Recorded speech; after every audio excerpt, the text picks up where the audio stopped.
तो आपका स्वागत है अपने चैनल मैं आप और हिंदी में। तो आज अपन पढ़ेंगे कक्षा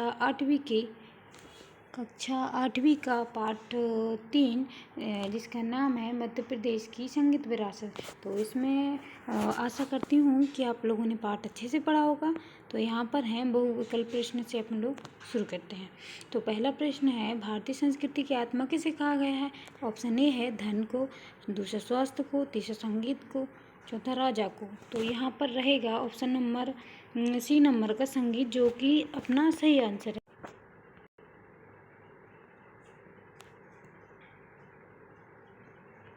प्रश्न दूसरा है, प्रतिदिन शब्द में कौन सा समास? तो यहाँ पर अपन को समास लिखना है।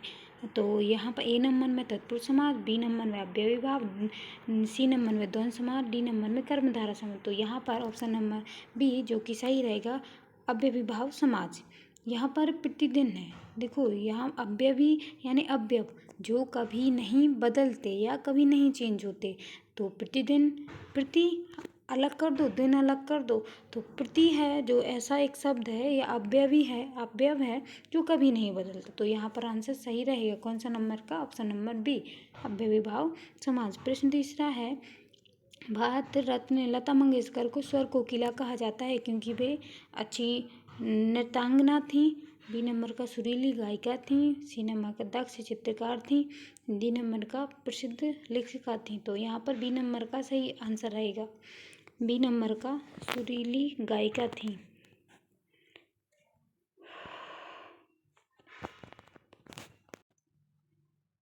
चौथा नंबर का प्रश्न है, ध्रुपद गायन के प्रणेता कौन थे? तो पहला नंबर का राजा मानसिंह तोमर, बी नंबर का है सम्राट अकबर, सी नंबर का है स्वामी हरिदास, डी नंबर का है कुमार गंधर्व। तो यहाँ पर ए नंबर का राजा मानसिंह तोमर सही रहेंगे।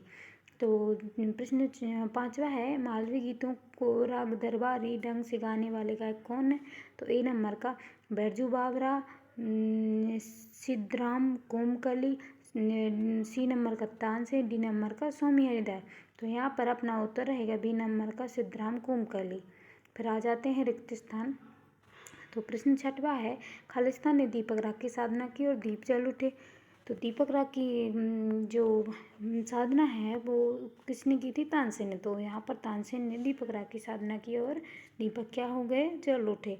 प्रश्न सातवां है कि तत् धन में का संधि रूप है, मतलब ये विच्छेद करके दिया हुआ है, इसको शब्द बनाना है। तो तन्मय क्या आ जाएगा? तन्मय होगा, है ना। प्रश्न आठवां है, कुमार गंधर्व संगीत समारोह का आयोजन कौन से शहर में किया जाता है? तो यहाँ पर कौन से शहर में किया जाता है? देवास। उत्तर रहेगा अपना देवास शहर में। तो संगीत को सीमा में नहीं बांधा सकता, किस चीज़ को सीमा में नहीं बांधा जा सकता? संगीत को। और 10वां प्रश्न है, आत्मिक शब्द में खालिस्तान प्रत्यय है। तो यहाँ पर एक है ना, जो एक प्रत्यय है किसमें? आत्मिक में।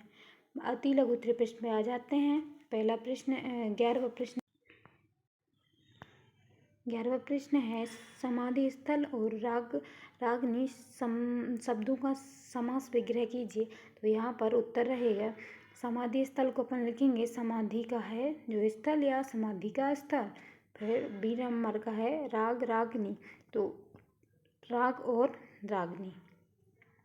लता मंगेशकर 12 नंबर का, लता मंगेशकर द्वारा गाए गए किसी एक राष्ट्रगीत के बोल या मुखड़े लिखे। तो शुरू की 1-2 लाइन ही लिखनी है, तो अपन यहाँ पर एक लाइन लिख लेते। उत्तर में रहेगा ए मेरे वतन के लोगों। ये गीत सब लोगों ने गाया होगा, जो 15 अगस्त 26 जनवरी में गाया जाता है।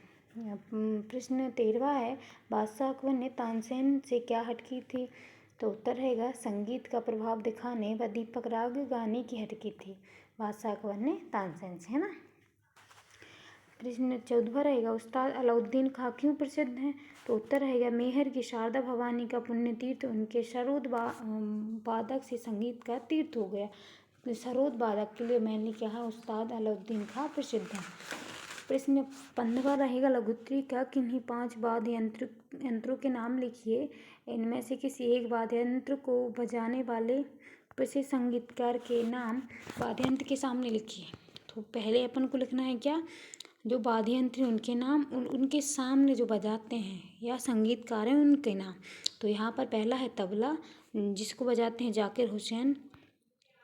दूसरे नंबर में रहेंगे सितारा वादक, जिन्हें बजाते हैं पंडित रविशंकर। 3 नंबर में रहेगा शहनाई बिस्मिल्लाह खां। चौथा नंबर सरोद उस्ताद अलाउद्दीन खां। फिर 5वें में बीना असद अली खां। फिर बांसुरी एवं सितार पंडित हरिप्रसाद चौरसिया। फिर आशा करती हूँ कि आप लोगों को समझ में आएगा। प्रश्न 16 है, लता जी को समूचे राष्ट्र की गायिका क्यों कहा गया है, कहा जाता है या कहा गया। उत्तर है कि लता जी ने हर भाव, हर धर्म, हर भाषा के गीतों को गाया है, इसलिए उन्हें समूचे राष्ट्र की क्या कहा जाता है, गायिका कहा जाता है। यहाँ पर लता जी से मतलब जो महान गायिका हैं लता मंगेशकर से लगाया जा रहा है ना। प्रश्न 17 है, अपने क्षेत्र में किसी एक लोकगीत की 4 पंक्तियाँ लिखिए और यह भी बताइए कि उसे कब गाया जाता है। लोकगीत की कुछ पंक्तियाँ हैं, सखी छाई घटा घनघोर री, जा बरसत काहे नहीं है, नाचत मेरे मन का मोर री, जा बरसत काहे नहीं है। तो ये एक लोकगीत है ना, और जो सावन के महीने में गाया जाता है। प्रश्न 18वां रहेगा, मध्यकालीन भारत में संगीत की परंपरा कहाँ से शुरू या प्रारंभ हुई है, इस स्थान पर संगीत से जुड़ा कौन सा आयोजन होता है। तो मध्य प्रदेश भारत में लिखना है, मध्यकालीन भारत में संगीत की परंपरा कहाँ से प्रारंभ हुई और इस स्थान पर संगीत से जुड़ा कौन सा आयोजन होता है। तो उत्तर रहेगा, मध्यकालीन भारत में संगीत की परंपरा ग्वालियर घराने से प्रारंभ हुई है ना, और इस स्थान पर अखिल भारतीय तानसेन समारोह जो 3 दिन का होता है वो आयोजन किया जाता है ना।